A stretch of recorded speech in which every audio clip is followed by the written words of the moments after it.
कृष्णाय वासुदेवाय प्रणतक्लेशनाशाय गोविन्दाय नमो नमः। सर्वरूपमयी देवी सर्वं देवी ततोऽहं विश्वरूपाणि नमामि परमेश्वरम्। श्री शंकराचार्य जी विरचित आत्मबोध नामक पुस्तक का हम लोग 11वां श्लोक पढ़ने जा रहे हैं। आत्मा अनुभव के पहले, आत्म अनुभव हो उसके पहले और आत्म अनुभव के बाद एक ही जैसा है। लेकिन जब यह मलिन मन के गलत अनुमान, मलिन मन है तो हर जगह मेरा मानता है, अपने को कुछ मानता तो गलत अनुमान तथा किन्हीं कल्पित परिच्छिन्नताओं के कारण बहुत सारी परिच्छिन्नताएं कल्पित कर ले। मैं ये हूँ, मैं वो हूँ, मुझे ऐसा होना चाहिए, मुझे ऐसा होना चाहिए। ये सब परिच्छिन्नताएं सब हमने कल्पना अपने ऊपर ओढ़ दी। किन्हीं कल्पित परिच्छिन्नताओं के कारण ये दुख भोगता है। बहुत जैसे जिसको लोग स्वाभिमान कहते हैं, स्वाभिमान के कारण क्या क्या नहीं कर लेते, दुख भोगते कि नहीं। तो हम इस पर कुछ उपाधियां आरोपित कर देते हैं और जब ये मिथ्या परिच्छिन्नताएं हटा दी जाती हैं तो हमको नित्य सर्वत्र स्थित एक ही आधार के रूप में हम अनुभव करते हैं और पुनः उसको आत्म तत्व को पहचान जाते हैं। और अगर परिच्छिन्नताएं नहीं हटाई जाती, मन अगर हमारा गलत अनुमान, कल्पित परिच्छिन्नताएं ही करता रहता है, इससे कहाँ हट पाता? हट पाता किसी का? वैसी पढ़ाई लिखाई, वैसा ही सब कुछ, तो अनंत दुख है, दुख के द्वार अनंत है, भोगते रहते हैं। 11वां श्लोक। नानोपाधिवशादेव जाति वर्णाश्रमादया आत्मन्यारोपितास्तो हि रसवर्णादिभेदवत्। ये विभिन्न उपाधियों के साथ संबंध के कारण, विभिन्न उपाधि, सबसे पहले तो उपाधि उसकी हुई आत्मा की उपाधि, बुद्धि के संग से आहंग बना, फिर आहंग अनेक प्रकार के आकार बना लेता है, जन्म होता है, जन्म होता है। और वर्ण, किस वर्ण में जन्म होता है, किस आश्रम में, आश्रम इत्यादि भाव आत्मा पर आरोपित कर दिए जाते हैं। जैसे जल में रस, रंग इत्यादि, जल में, जल को रस बनाने के लिए क्या किया? कुछ मीठा घोल दिया, उसमें कुछ कलर लगा दिया, पर रहा तो जल मूल रूप से, लेकिन उसके अंदर जो कुछ मिला दिया तो वो उसका व्यवहार होने लगा ना, उसको जल कौन कहेगा? तो आत्मा के ऊपर जब जाति वर्ण आश्रम इत्यादि भाव आत्मा पर आरोपित कर दिए गए तो उसको आत्मा कौन कहेगा? जो आरोपण है उसी का नाम और उसी का रूप। जल में रस, रंग इत्यादि, चाहे कोई वकील, डॉक्टर अथवा कुली ही क्यों न हो, आंतरिक व्यक्तित्व के मूलभूत तत्व सभी में एक समान है, सब में एक समान है। यदि अंतर है तो उनको मिली हुई शिक्षा द्वारा प्राप्त प्रशिक्षण और उनके अपनाए गए काम धंधे, इसमें अंतर है। सबकी एक ही जाति है और वो है सबकी मनुष्य जाति, लेकिन भिन्नता है तो केवल बाह्य स्वरूप और ठिकाने इत्यादि में। कहाँ रहता है, उसका रूप क्या है, कितनी योग्यता है, कौन सा उसका वर्ण है। इसी तरह से जीवन सर्वत्र एक समान है, पर सभी के द्वारा अभिव्यक्ति, जो सभी में जीवन अभिव्यक्त होता है, जीवन का जो प्रदर्शन होता है वो सब में भिन्न भिन्न होता है ना। चाहे शरीर का आकार हो, भिन्न भिन्न है, रूप हो, नाम हो, जाति हो, कुछ ही क्यों न हो, और किसी का चाहे भावनात्मक सौंदर्य हो अथवा अभिव्यक्ति, बौद्धिक सूझबूझ भी कैसी ही क्यों न हो, आत्मा सभी जीवों में सर्वत्र एक समान है। सब आत्मा पर ही तो आरोपित है। जवान आत्मा नहीं कहते, बूढ़ी आत्मा नहीं कहते। इसी प्रकार ईसाई आत्मा, हिंदू आत्मा, गरीब आत्मा, अमीर आत्मा इत्यादि ऐसा कोई भेद नहीं है। वस्तुओं की विभिन्न अभिव्यक्तियों में जीवनदायिनी तत्व की एक ही सत्ता है। तो विभिन्न प्रकार की अभिव्यक्तियां हैं, उनमें जीवनदायिनी एक ही सत्ता है, जो पदार्थों, व्यक्तियों और व्यक्तित्व रूपी संपूर्ण दृश्य समूह को स्पंदित कर रही है। जो पदार्थों को, व्यक्तियों को, व्यक्तियों के व्यक्तित्व रूपी संपूर्ण दृश्य समूह को स्पंदित कर रही है, लेकिन वो स्पंदन कोई समझ नहीं पाता, उसको कोई पकड़ नहीं पाता। बाह्य आकार, प्रकार, मान्यताएं, परिच्छिन्नताएं जो उसी के अनुसार व्यवहार चलता है, यह सभी प्रकार के बाह्य चिन्हों से अप्रभावित और असंग रहती है। क्या आत्मा यह जीवन के अनंत नाटक की सदैव उदासीन प्रेक्षक ही है। ये सर्वथा उदासीन ही रहती है। एक ही बिजली के पंखे को चलने, रेफ्रिजरेटर को उसमें पड़ी हुई चीज़ों को ठंडा करने और हरे, नीले अथवा लाल रंग के बल्बों को विभिन्न रूप में प्रकाशित करने का कारण है।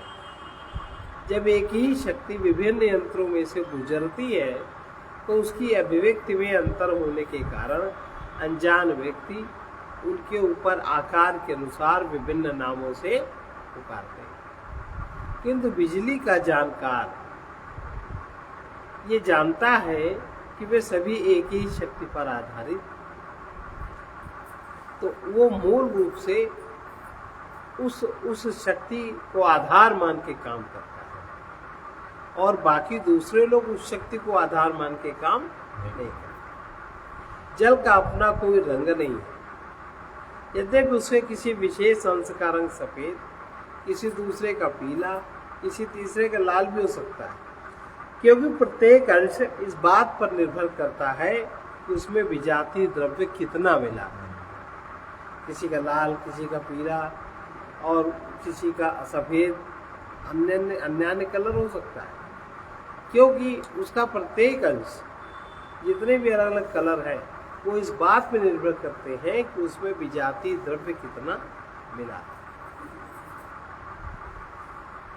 इसी प्रकार, इसी तरह से वासनाओं के स्वरूप में अंतर के अनुसार हरेक के कारण शरीर में जो वासनाएं हैं, उन वासनाओं के स्वरूप का अंतर सब में है। अलग अलग वासनाएं हैं, एक सी वासना है, तो वासनाओं के स्वरूप के अंतर के अनुसार व्यक्ति व्यक्ति में बाह्य आकार से भी अंतर समझ में आता है। व्यक्ति की शकल, सूरत, रंग, रूप, चाल, ढाल सब उसकी वासना के अनुसार,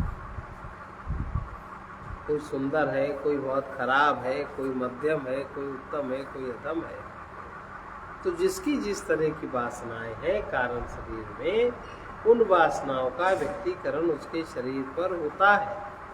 शरीर वासना के अनुसार ही बनता है और उसके अनुसार ही उसका स्वभाव बनता है, उसके अनुसार ही उसका फिर व्यवहार होता है, उसके अनुसार उसका कर्म होता है, पुनः उसके अनुसार कर्म का परिणाम भी।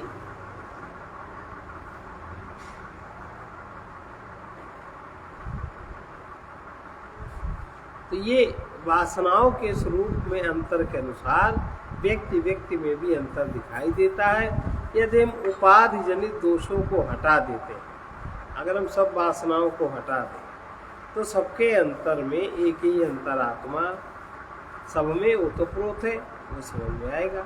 वासना के कारण आत्मा को हम समझ नहीं पाते, और अगर हम आत्मा को समझे भी तो कह दो आत्मा एक साथ सही, तो सबके एक से नहीं, क्योंकि वासनाएं सब में एक से नहीं है। वासनाओं का मूल रूप सब में एक सा नहीं है, तो सकल सूरत भी उस सब में एक से नहीं है। ये उपाधिगत दोषों को हटा देते हैं, एक ही अंतरात्मा को जो सब में ओतप्रोत है समझते और उसका अनुभव करते हैं, तो हमें पता चल जाता है कि दिखलाई देने वाले भेद उस महान सत्ता पर केवल अध्यारोप मात्र है, जिसके प्रकाश के बिना जीवन अंधकार पूर्ण और असंभव अर्थात असत और अवास्तविक हो। अगर जब हमें पता चलता है कि दिखलाई देने वाले भेद उस महान सत्ता पर केवल अध्यारोप मात्र है, जब ये बात समझ में आ जाती है, जिसके प्रकाश के बिना, आत्मा के प्रकाश के बिना जीवन अंधकारपूर्ण, असंभव, असत और अवास्तविक हो। अगर आत्मा का प्रकाश न हो तो जिनके अंदर आत्मबोध की अभिव्यक्ति नहीं होती, उनके शरीर की आकृति भी उसी प्रकार की बनी होती कि नहीं बनी होती। कुंद मुंद सुंद देखा नहीं, तो जितनी जिसमें आत्मबोध की अभिव्यक्ति होती है उतना ही वो खुला हुआ, उतना ही वो खिला हुआ होता है वो व्यक्तित्व, और जितने जिसमें आत्मबोध की अभिव्यक्ति नहीं होती उतना वो दबा हुआ, मुरझाया हुआ, सिमटा हुआ, कुरूप, अंधकार युक्त, असत होता। ऐसे देखा ना, लोगों की शक्लें देखो पता लग जाए, आंखों को देख के पता लग जाए। अब बार ये आ गया समझ में। अब अगला इसमें पंचीकृत महाभूत संभवम कर्म संगीतम शरीरम सुख दुखानां भोगायतनम उच्यते। पूर्व कर्मों द्वारा निश्चित, पूर्व कर्म जैसे भी हमारे हैं उसके द्वारा निश्चित प्रत्येक व्यक्ति के इस स्थूल शरीर का जन्म पंचीकृत महाभूतों से हुआ। अनिश्चित कुछ नहीं है, सब पहले ही निश्चित हो गया। पूर्व कर्मों द्वारा निश्चित प्रत्येक व्यक्ति के इस स्थूल शरीर का जन्म पंचीकृत महाभूतों के से हुआ, जो सुख दुख रूपी भोगों के अनुभवों का साधन अथवा भोगायतन कहलाता है। ये स्थूल शरीर सुख दुख रूपी भोगों के अनुभवों का साधन अथवा भोगायतन कहलाता है। अब हम यह विचार करेंगे कि ये उपाधियां उत्पन्न कैसे होती, अथवा इन शरीरों अथवा प्रकृति के तहों का कैसे जन्म और विकास होता है, जिनके आधार रूप में एक ही स्वयं प्रकाश आत्मा विराजमान है। शरीर तीन प्रकार के हैं, एक स्थूल शरीर, दूसरा सूक्ष्म शरीर और तीसरा कारण शरीर। स्थूल शरीर आकाश, वायु, अग्नि, जल और पृथ्वी इन पंच महाभूतों से बना है।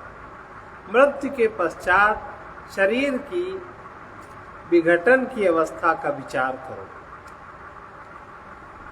जब शरीर से चेतना निकल जाए तब शरीर की विघटन अवस्था क्या होगी, इस पर विचार करो। ये सबको देखना है, सब देखते हैं, देखना ही है, ये निश्चित है। निश्चित है कि नहीं? किसी को 10 साल बाद, किसी को 20 साल बाद, किसी को 30 साल बाद, किसी को साल भर बाद, किसी को अभी। ये तो घटना निश्चित है।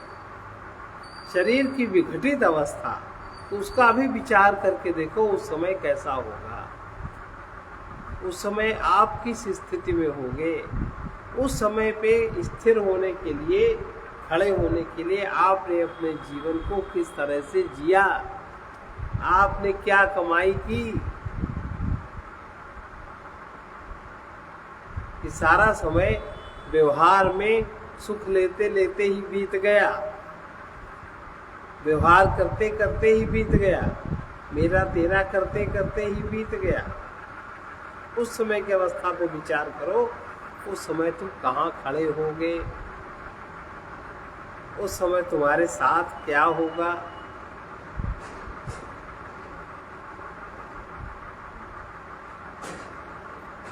ये उपाधियां कैसे उत्पन्न होती हैं, अथवा इन शरीरों अथवा प्रकृति की तहों का कैसे जन्म और विकास होता है, जिनके आधार रूप एक ही स्वयं प्रकाश आत्मा विराजमान है। शरीर 3 प्रकार के हैं, स्थूल शरीर, सूक्ष्म शरीर और कारण शरीर। स्थूल शरीर आकाश, वायु, अग्नि, जल और पृथ्वी, इन 5 महाभूतों से बना है। मृत्यु के पश्चात शरीर, अच्छा, और मृत्यु किस प्रकार होगी ये भी किसी को पता नहीं।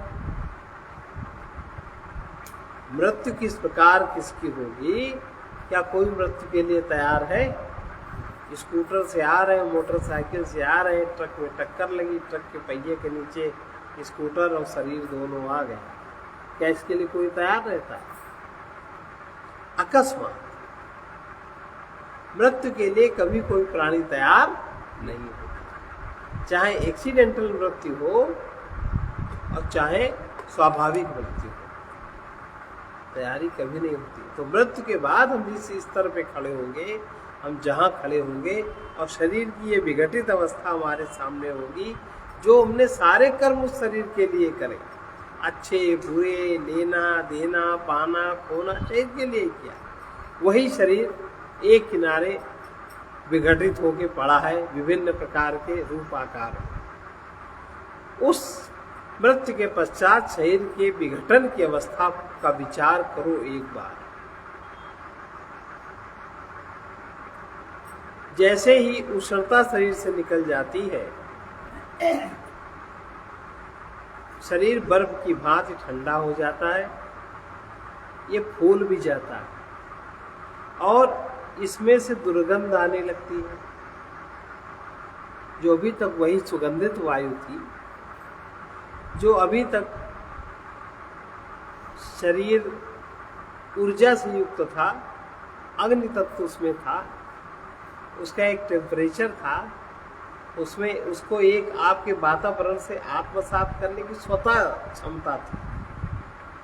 शरीर जिस वातावरण में रहता है अपने को एडजस्टमेंट कर लेता है, स्वतः क्षमता थी, इसके लिए आपने कुछ नहीं किया। और जब वो बर्फ की भांति ठंडा हो जाता है,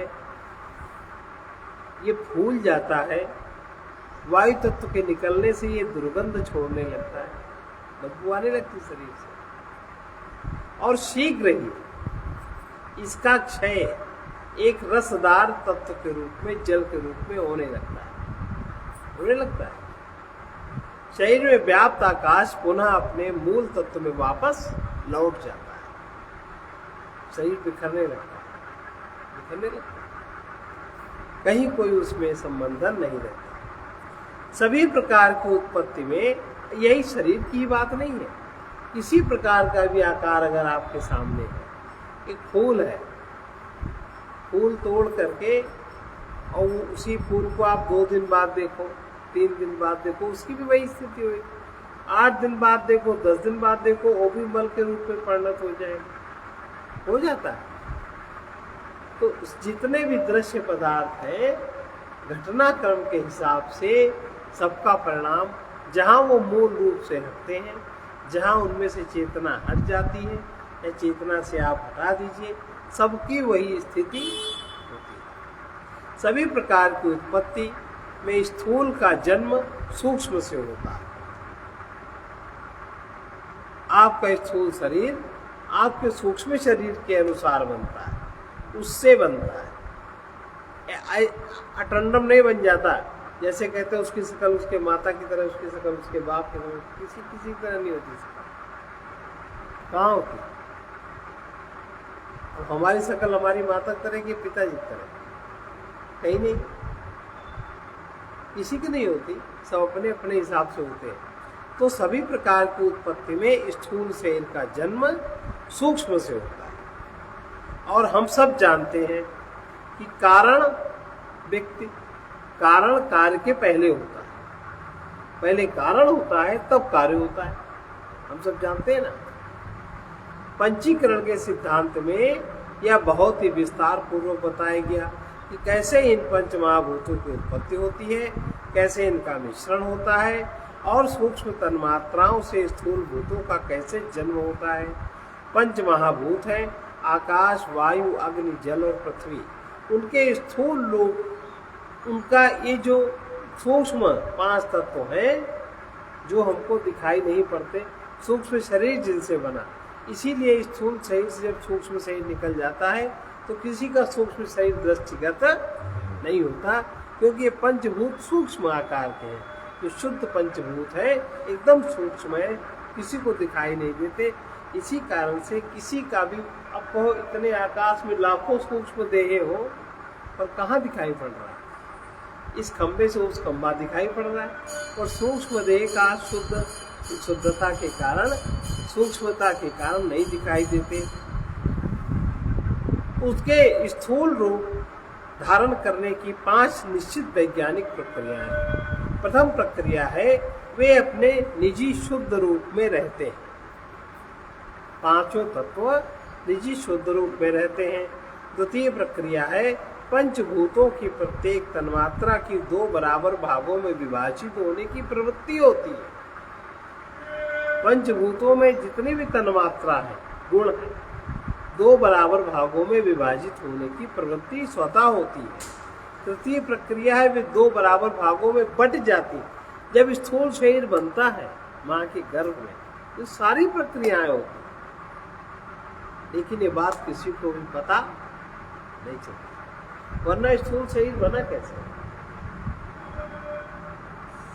कोई जानता है इस बात को? तीसरी प्रक्रिया, वे 2 बराबर भागों में बट जाती हैं। चतुर्थ प्रक्रिया, इस अवस्था में प्रत्येक भूत की आधी तन्मात्रा अपने अविकल्प रूप में रहती है और आधी 4 अंशों में अपने आप को बांट लेती है। प्रत्येक अंश संपूर्ण तन्मात्रा का 8वां हिस्सा होता है। इस तरह इस अवस्था में प्रत्येक प्रथम अवस्था की तन्मात्रा अपने आप को 5 हिस्सों में बांट लेती है। यह आधा भाग और 4/8 अंश। पंचम प्रक्रिया, प्रत्येक आधा भाग ज्यों का त्यों बना रहता है, शेष 4 भूतों से दिए गए 4/8 अंशों के साथ मिल जाता है।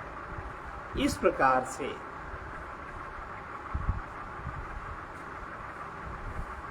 स्थूल पंचभूत निर्मित होते हैं और इसी के साथ उनका आकार भी डेवलप करता जाता है। सूक्ष्म शरीर से जैसा नक्शा मिला उसी तरह का उसका आकार भी बनता जाता है। सूक्ष्म स्थूल रूप जब लेता है तो इसी प्रकार से आकार उसका बनता जाता है।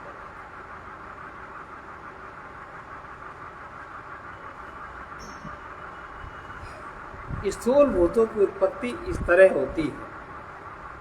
आकाश 1/8 आधा, फिर 1/8 वायु, 1/8 अग्नि, 1/8 जल, 1/8 वायु, फिर आधा वायु, फिर 1/8, फिर 1/8 अग्नि, फिर जल, फिर पृथ्वी। इस प्रकार से पूर्व कथनानुसार मनुष्य शरीर वह यंत्र है जिसके द्वारा हमें जगत के पदार्थों का ज्ञान होता है। जगत के पदार्थों का ज्ञान, जगत में जो संसार है उसके पदार्थों का ज्ञान हमें होता है। और शरीर में उपलब्ध ये इंद्रियां ही हैं जिनके द्वारा हमें सुख और दुख का अपना नियत भाग प्राप्त होता है। नियत जो पहले से नियत है, हमारे हिस्से में जो नियत है, इन इंद्रियों के द्वारा सुख दुख का भाग हमें प्राप्त। अब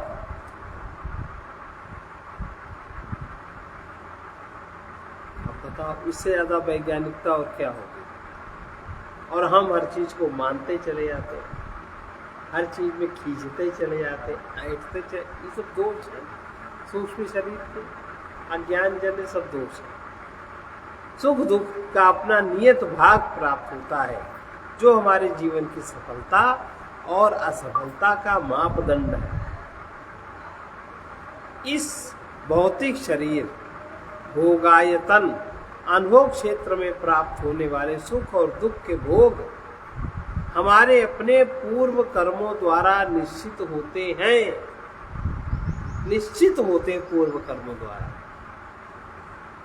अभी हम जो कर्म करेंगे उसका हमारे प्राप्त भोग से कोई भी रिलेशन नहीं होता। केवल इतना रिलेशन होता है कि अभी हम जो कर्म करेंगे उसके आधार पर हमने पिछले उन कर्मों पे बटन रख दी, उंगली अपनी रख दी उन बटनों पर, जिससे वो भोग खुल गया। इतना होता है। जो हमारा वर्तमान का कर्म है वो पिछला भोग खोलने में सहायक है। उंगली पे हमने बटन रख दी और साइड हमारी खुल गई, हमारे सामने आ गई, हम वैसा ही भोगने लगे। इस भौतिक शरीर भोगायतन अनुभव क्षेत्र में प्राप्त होने वाले सुख और दुख के भोग हमारे अपने पूर्व कर्मों द्वारा ही निश्चित होते हैं। हमने एक एक विचार, एक और एक कर्म द्वारा हमने जो भी एक विचार और एक कर्म द्वारा अपने वर्तमान शरीर और अंतःकरण की मांग की है कि हमें ऐसा चाहिए।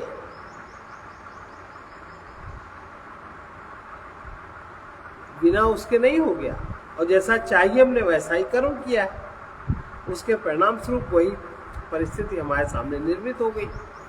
वास्तव में अभी जबकि हम जीवित हैं और कर्म कर रहे हैं, हम अपने भावी जीवन की रूपरेखा तैयार कर रहे हैं, जो कि हम नहीं जानते। जब तक हम सदाचार द्वारा अपनी दुष्प्रवृत्तियों पर विजय नहीं प्राप्त कर पाते और जीवन के श्रेष्ठ मूल्यों का नियमितता पूर्वक अभ्यास नहीं कर लेते, तब तक हम ऐसे वातावरण में नहीं जा पाएंगे जिसमें हमारे विचार और कर्म पर्याप्त रूप में दिव्य हो सके तथा हमारे उत्तरोत्तर विकास में प्रत्यक्ष सहायक भी हो सके। तब तक नहीं जा पाएंगे। इसलिए ये हमारे अपने हाथ में ही है कि हम उन्नति करें या पतन के गड्ढे में गिरें, एक ऐसे श्रेष्ठ जीवन की प्राप्ति करें जहां हमें इस प्रकार के बहुत से अवसर मिले, जिनमें हम धीरे धीरे और स्थिरता पूर्वक आगे बढ़ सकें, अंततः परम सत्य का अनुभव कर सकें, अथवा ऐसा अधम जीवन प्राप्त करें जिसमें हम अपने आप को और भी अधिक गहन अंधकार में धकेल सकें। अपने कर्मों द्वारा ही हम ईश्वर को अपने भाग्य की ठीक ठीक रूपरेखा दे देते हैं।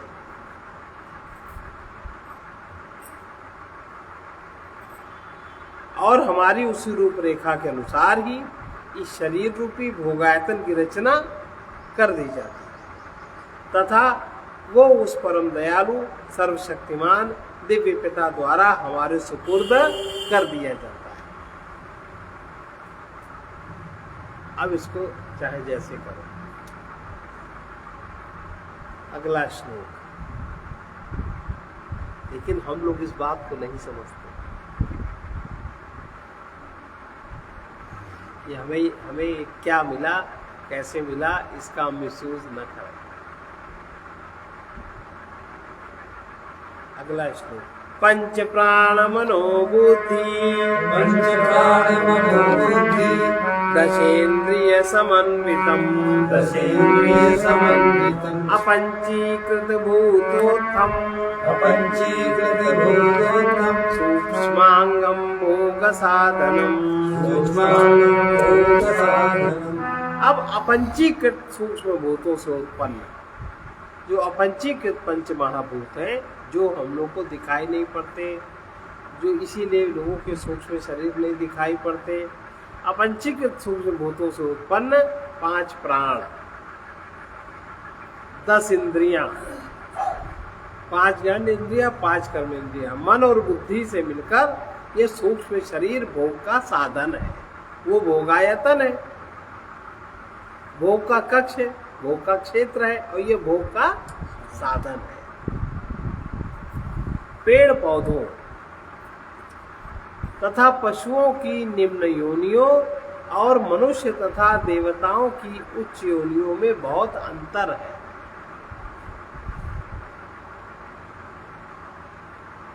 लेकिन कोई भी विवेकी व्यक्ति जो पदार्थों को उनके सही और वास्तविक स्वरूप में देखने में समर्थ है, सहज रूप में देख सकता है कि इन सभी विचित्र अंतरों के पीछे एक ही स्पंदनशील शक्ति है, जो इन विभिन्न यंत्रों में बैठी जीवन का गीत अलाप रही है। सब यंत्रों में बैठी है वो शक्ति, सब यंत्र उसी में तो चल रहे हैं। यदि सर्वत्र एक ही सत्ता है, तब मुझे ये विभिन्न अनुभव क्यों होते हैं और बाह्य जीवन में ये विभिन्नता क्यों? वेदांत ने इस समस्या पर केवल सैद्धांतिक दृष्टि से विचार नहीं किया, बल्कि इसके प्रति एक व्यवहारिक दृष्टिकोण भी अपनाया। इस गहरे बैठे हुए संदेह की निवृत्ति वास्तव में बहुत युक्ति संगत ढंग से की गई। इस श्लोक में जो प्राण शब्द आया, प्राण माने यह यंत्र की भांति श्वास प्रश्वास, प्राण यंत्र की भांति श्वास प्रश्वास का नाम नहीं है। प्राण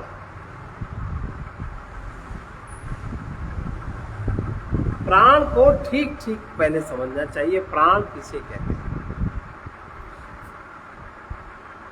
ये हमारे शरीर में जीवन शक्ति की अभिव्यक्ति है। जीवन शक्ति की अभिव्यक्ति का नाम प्राण है। जीवन शक्ति किस ढंग से अभिव्यक्त होगी? कारण शरीर, स्थूल शरीर, स्थूल शरीर में, फिर स्थूल क्रियाओं में, फिर वही सब पदार्थों में। तो जीवनी शक्ति किस प्रकार अभिव्यक्ति होगी, उसकी अभिव्यक्ति किस प्रकार होगी? और ये पंच प्राण जीवन के क्रियाकलापों के 5 विभाग ही हैं, और उन प्राणों की विभिन्न क्रियाओं की दृष्टि से ये 5 श्रेणियां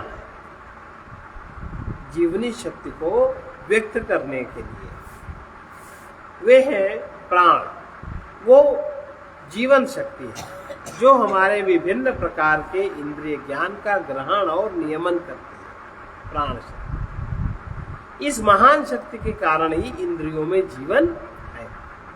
दूसरा अपान, एक स्वस्थ शरीर में विसर्जन प्रक्रिया है जिसके द्वारा शरीर के अनावश्यक और व्यर्थ विषैले द्रव्यों का त्याग संभव होता है। तीसरा व्यान, पाचन तंत्र में जीवन क्रियाओं की अभिव्यक्ति है जो भोजन को शरीर द्वारा आत्मसात करने योग्य बनाता है।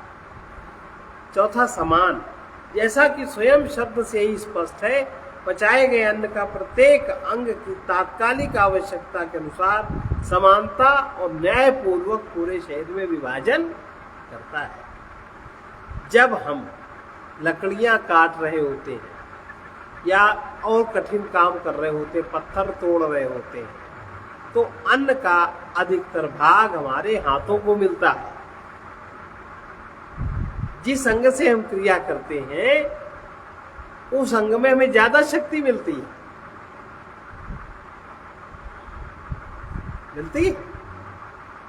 और यदि हम चल रहे हैं या भाग रहे हैं तो पैरों को अधिकांश शक्ति की प्राप्ति होती है।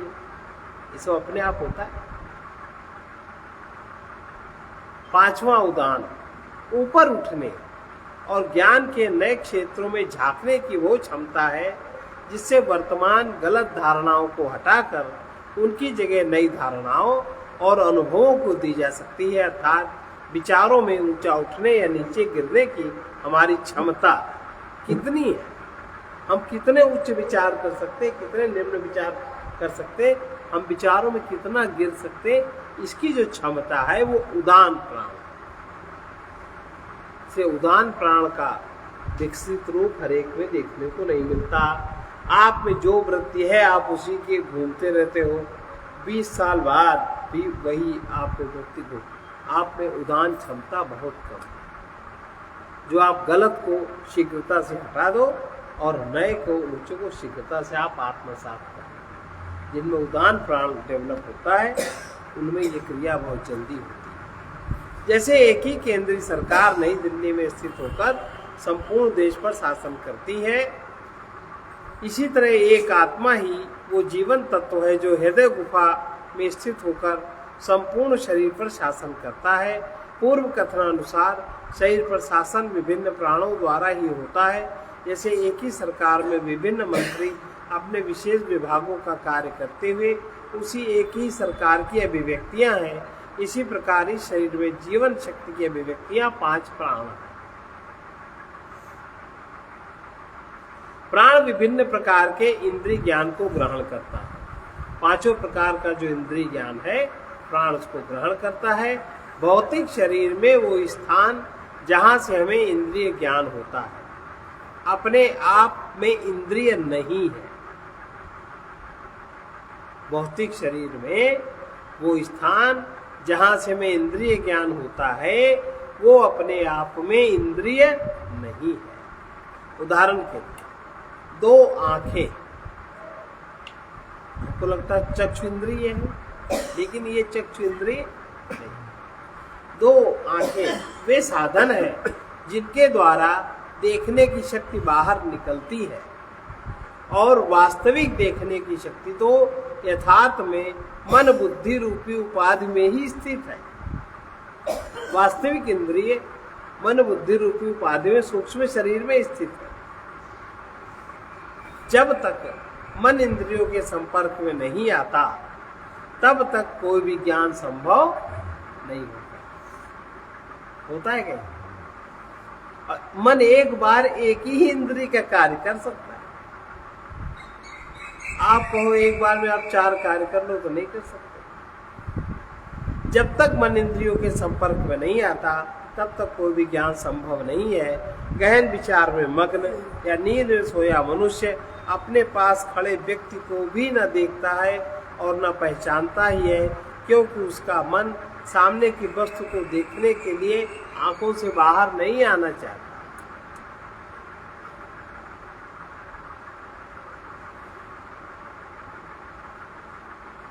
आंखों से बाहर नहीं जाता। ज्ञान की प्रक्रिया यह है कि चेतन तत्व मन पर सवार होकर इंद्रियों द्वारा बाहर निकलकर पदार्थ तक पहुंचता है। चेतन तत्व मन पर सवार होकर, मन तो जड़ है, इंद्रियों द्वारा बाहर निकलकर पदार्थ तक पहुंचता है और उस पदार्थ का आकार धारण कर लेता है। तभी हमें ज्ञान होता है कि यह अमुक पदार्थ है। 5 प्राण, 10 इंद्रियां मन और बुद्धि से मिलकर बने इस सूक्ष्म शरीर रूपी उपाधि की उत्पत्ति 5 महाभूतों अर्थात अपंचीक तन्मात्राओं से हुई है। हमारे सुख और दुखों के अनुभवों का क्षेत्र है स्थूल शरीर। जैसा कि पिछले श्लोक में समझाया जा चुका है, वो एक ऐसा संघात है जो भोग क्षेत्र का काम देता है, और तन्मात्राओं से उत्पन्न सूक्ष्म शरीर ही है जिसके द्वारा बाह्य संसार में पदार्थों का भोग संभव होता है। ये सूक्ष्म शरीर विभिन्न अनुभव साधनों से मिलकर बना हुआ है, लेकिन हम लोग इसको नहीं जानते।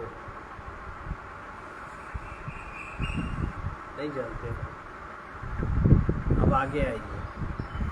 अब तीसरा है कारण शरीर। अनाद्य विद्या निर्वाच्या कारणोपाधिरुच्यते उपाधिं कृतयादन्यम् आत्मानं अवधारयेत्। अनिर्वचनीय और अनादि विद्या ही कारण शरीर है। अनादि वो यह निश्चित जानो कि आत्मा इन तीनों शरीरों अर्थात उपाधियों से अन्य है। दूसरा है मिथ्या अध्यारोपों की सभी अवस्थाओं में भ्रम का कारण वास्तविकता का ज्ञान है। जो मिथ्या हम अध्यारोप कर लेते हैं अपने में,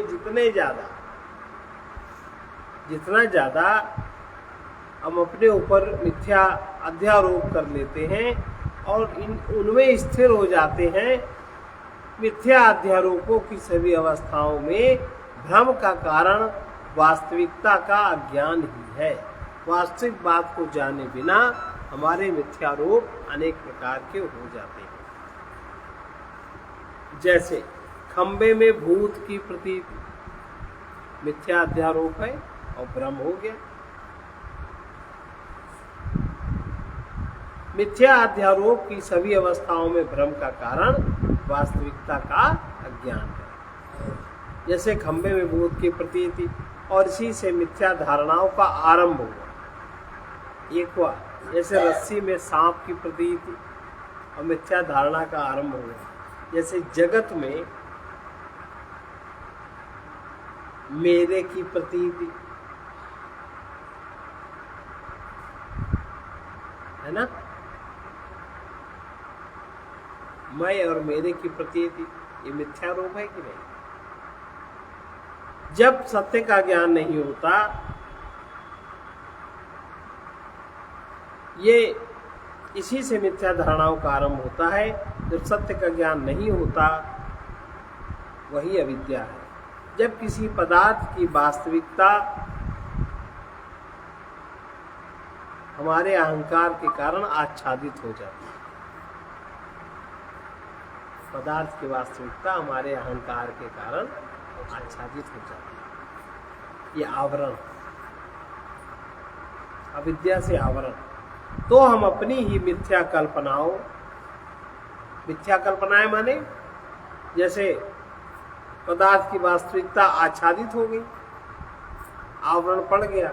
रस्सी है, हम रस्सी को रस्सी नहीं समझ पाए, आच्छादित हो गई, आवरण हो गया। फिर हम अपनी मिथ्या कल्पनाओं के कारण, फिर हमने मिथ्या कल्पनाओं का आरोपण किया, विक्षेप हुआ।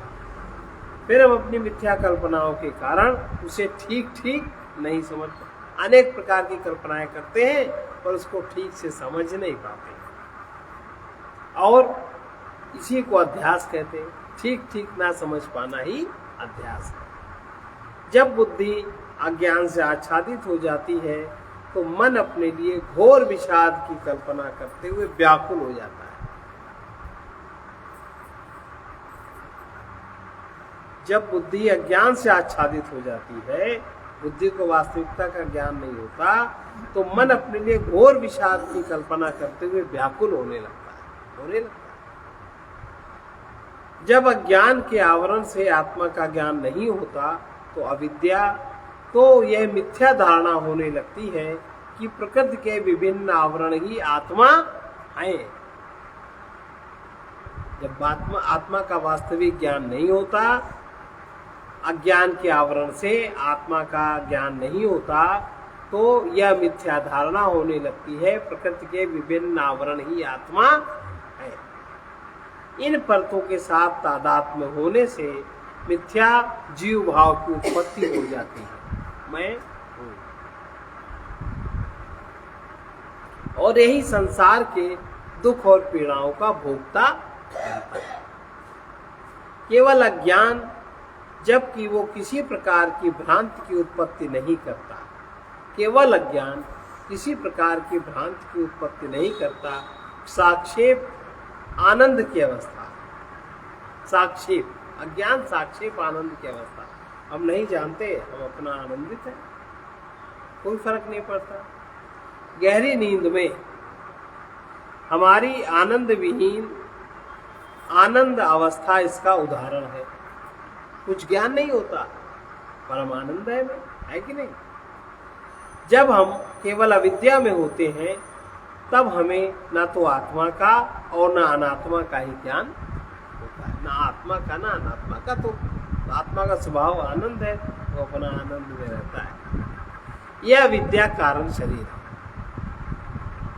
क्योंकि यह नित्य आध्यात्मिक पूर्ण सत्ता का ज्ञान ही, नित्य आध्यात्मिक पूर्ण सत्ता का अज्ञान ही। क्या कारण है? जिसने हमारी बुद्धि की कोलाहल पूर्ण इच्छाओं, मन के विचारों और शरीर के कर्मों को जन्म दिया, अज्ञान। यह अविद्या कारण शरीर है, क्योंकि यह नित्य आध्यात्मिक पूर्ण सत्ता का अज्ञान ही है अविद्या। और जिसने हमारी बुद्धि की कोलाहल पूर्ण इच्छाओं, मन के विचारों, शरीर के कर्मों को जन्म दिया। सूक्ष्म और स्थूल शरीर इस अविद्या के ही कार्य, इसलिए ये कारण शरीर भी कहलाता है। अविद्या कारण शरीर भी कहलाता है। ये अद्भुत अविद्या स्वरूपतः अनादि है, कब से है इसका कुछ अता पता नहीं है। और इसे अपनी साधना के शुरू के दिनों में स्वीकार करने और आत्मसात करने में वेदांत के साधकों को, किसी प्रकार का कोई साधक है, बहुत कठिनाई होती है। अपनी अविद्या को स्वीकार नहीं करता। विज्ञान की आधुनिक खोजों द्वारा इस मान्यता पर बहुत ही स्पष्ट रूप से इसको प्रकाशित किया गया है। आधुनिक विज्ञान के अनुसार समय दो घटनाओं के बीच का अंतराल है। ये तो है ना, समय दो घटनाओं के बीच का अंतराल एक क्षण हुआ, समाप्त हुआ, फिर दूसरा क्षण शुरू, दो घटनाएं हुई, उसका अंतराल क्या है?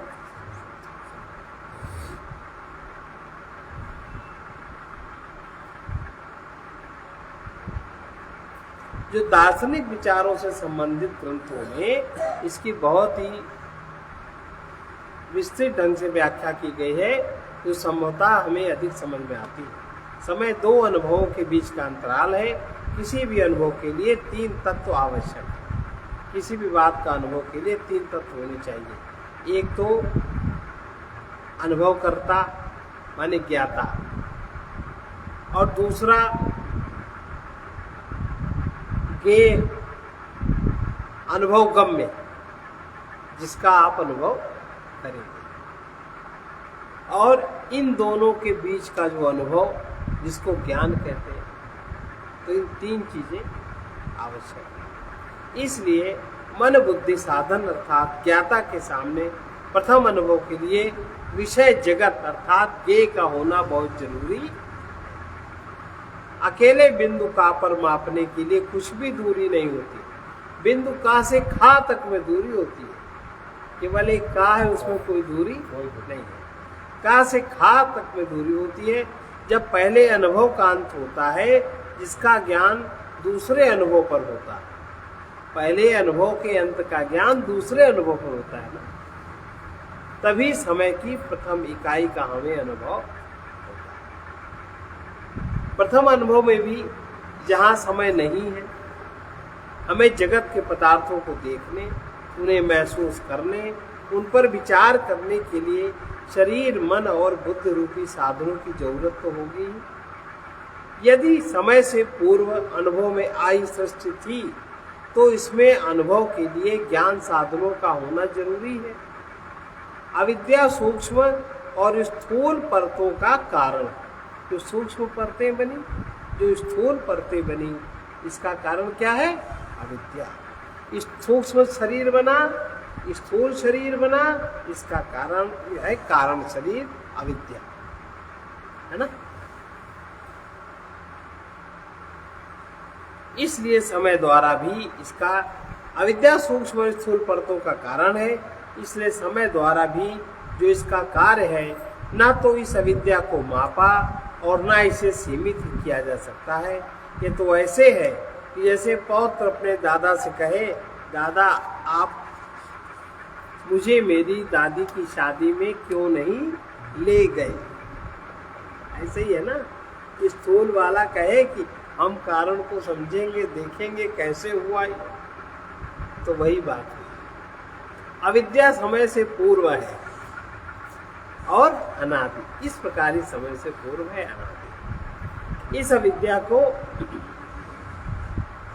आचार्य शंकर द्वारा उन्होंने इसको अनिर्वचनीय कहा। इसको आप वाणी से व्यक्त नहीं कर सकते। वो पदार्थ जिसका अस्तित्व है, जो देखने, महसूस करने अथवा व्यवहार करने में आ सकता है, उसी की शब्दों में अभिव्यक्ति संभव है और अथवा उसका विवेचन या वर्णन किया जा सकता है। लेकिन अविद्या जो देखने, महसूस करने, विचारों के साधन का कारण है, भला वो हमारे अनुभव में कैसे आ सकती? नहीं आ सकती ना। अतः उसका वर्णन कठिन है। इसके अतिरिक्त यदि किसी पदार्थ की सत्ता है तो उसका वर्णन किया जा सकता है। असत पदार्थ का वर्णन संभव है। अविद्या को न सत न असत न सत असत दोनों ही कहा जा सकता है, इसलिए यह अनिर्वचनीय है। वैसे भी चर्चा का विषय विद्या है, ना कि अविद्या। हम लोग जो चर्चा कर रहे हैं इसका विषय विद्या है, इसका विषय विद्या नहीं है। साधक गुरु के पास ज्ञान प्राप्ति के लिए जाता है, ना कि अज्ञान के अनुभव के लिए जाता है। इसलिए शास्त्र का कथन है, साधक को अज्ञान को समझने और अनुभव करने की जरूरत नहीं है, क्योंकि यह संभव है, यह हो ही नहीं सकता। अज्ञान को क्यों समझे? बल्कि एक टार्च हाथ में लेकर हम कितनी ही तेजी से क्यों न दौड़े, हमें कभी भी अंधकार देखने का अवसर नहीं मिलेगा। प्रातः काल की प्रकाश किरणों के सामने रात्रि कभी देखने को नहीं मिलेगी। एक मूर्ख जलती हुई लालटेन अपने सिर पर रखे रात भर इस प्रयास में लगा रहा, उस लालटेन को ऐसी जगह रखा जाए जहां अंधकार हो किंतु वो असफल रहा। तो जिसका जितना जितना जितना अज्ञान को समझने या जानने का प्रयत्न किया जाए वो उतना उतना ही दूर खिसकता जाता है। जितना आप जानते जाते हो उतना ही ज्ञान का प्रकाश फैलता जाता है, जब तक कि अंत में वास्तविक ज्ञान नहीं हो जाता। तब तक जितना जितना ज्ञान को समझने या जानने का प्रयत्न किया जाता है उतना उतना ही यह दूर दूर खिसकता जाता है, जब तक कि अंत में वास्तविक ज्ञान नहीं हो जाता। अब देखिए अगला श्लोक।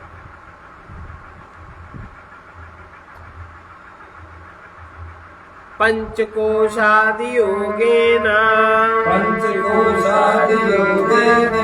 तन्मय इव स्थितः शुद्धात्मा नीलवस्त्रादि योगेन स्फटिको यथा।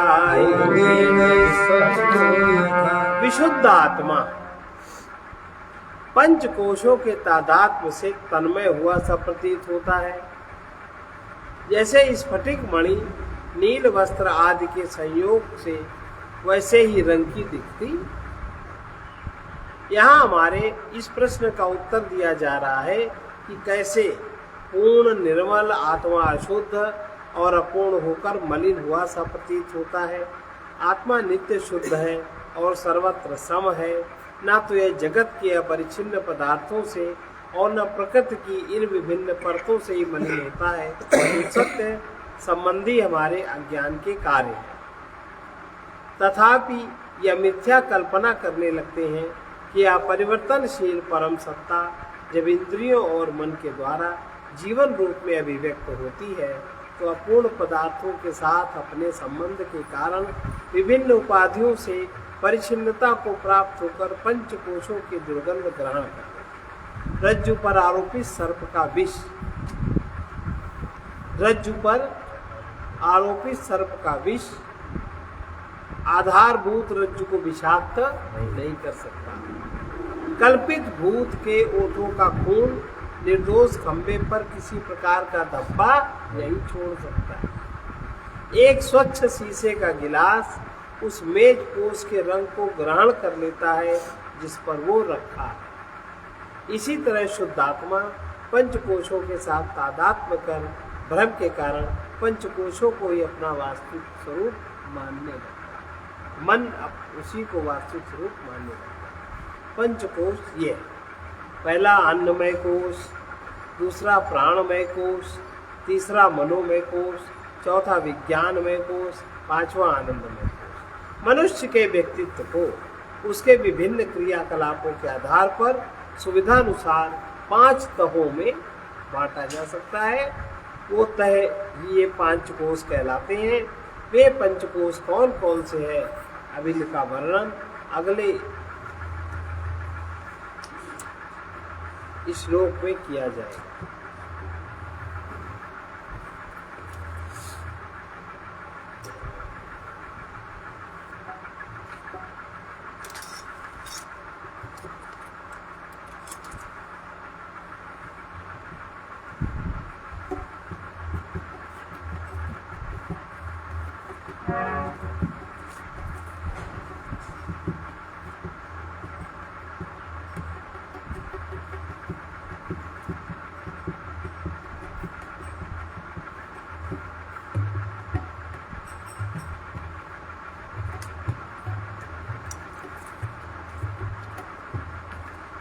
जिसे जाना है भव से पार, जिसे जाना है भव से पार, सुख की चाहत जो। जिसे जाना है दुख से पार, सुख की चाहत। जिसे जाना है दुख से पार, सुख की चाहत जो। ज्ञानियों का यही है विचार, सुख की चाहत। ज्ञानियों का यही है विचार, सुख की चाहत जो। देख लो चाहने किसको नहीं नचाया है, देख लो चाहने किसको नहीं नचाया है, चाह की पूर्ति में कुछ हाथ नहीं आया है। चाह की पूर्ति में कुछ हाथ नहीं आया है। जिसे सुख मानते हो वो तो सुख छाया है, जिसे सुख मानते हो वो तो सुख छाया है। जिसे सुख मानते हो वो तो सुख छाया है। जिसे सुख मानते हो वो तो सुख छाया है। प्रतीत होती है मिलती नहीं ये माया, प्रतीत होती है मिलती नहीं माया है। मिट जाएंगे सारे विचार, मिट जाएंगे सारे विकार, सुख की चाहत जो। जिसे जाना है दुख से पार, जिसे जाना है दुख से पार, सुख की चाहत जो। धन की ये चाह ही निर्धन हमें बनाती है, धन की चाह ही निर्धन हमें बनाती है। मन की चाह मान की चाह ही अपमान का लाती है। मान की चाह ही अपमान तक लाती है।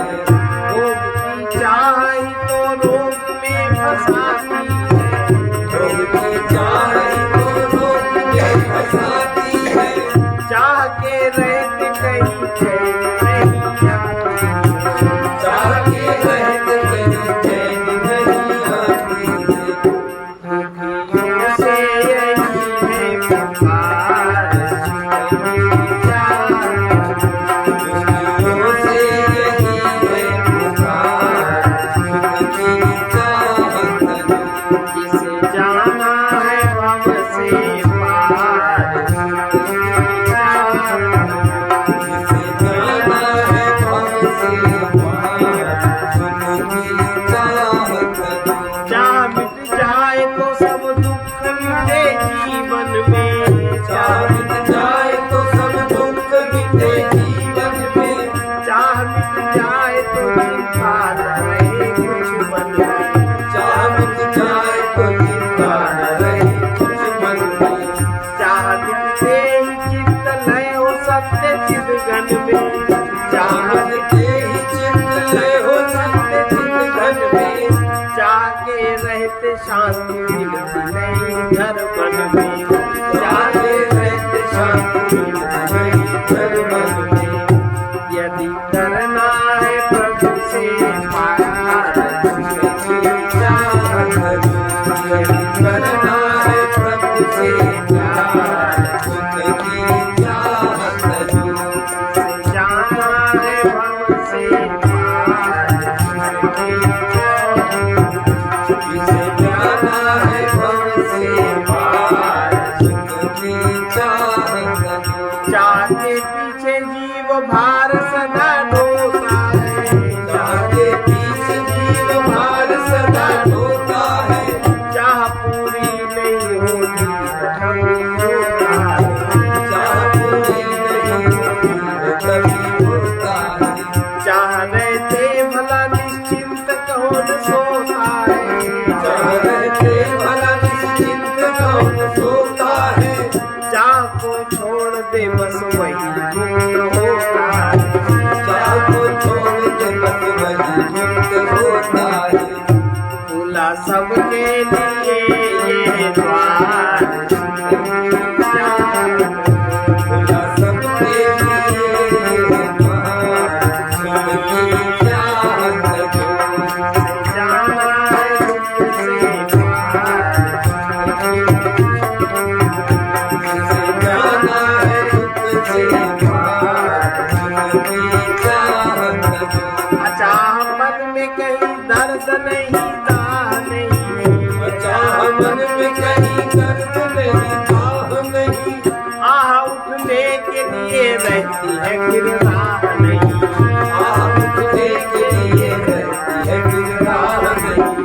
चाह मिटते ही किसी हानि की परवाह नहीं, चाह मिटते ही किसी हानि की परवाह नहीं।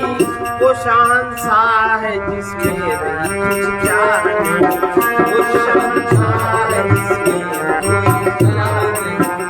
पथित चाहो जो अपना सुधार चाह, पथित चाहो जो अपना सुधार, जिंदगी चाहत से जाना है मन से पार,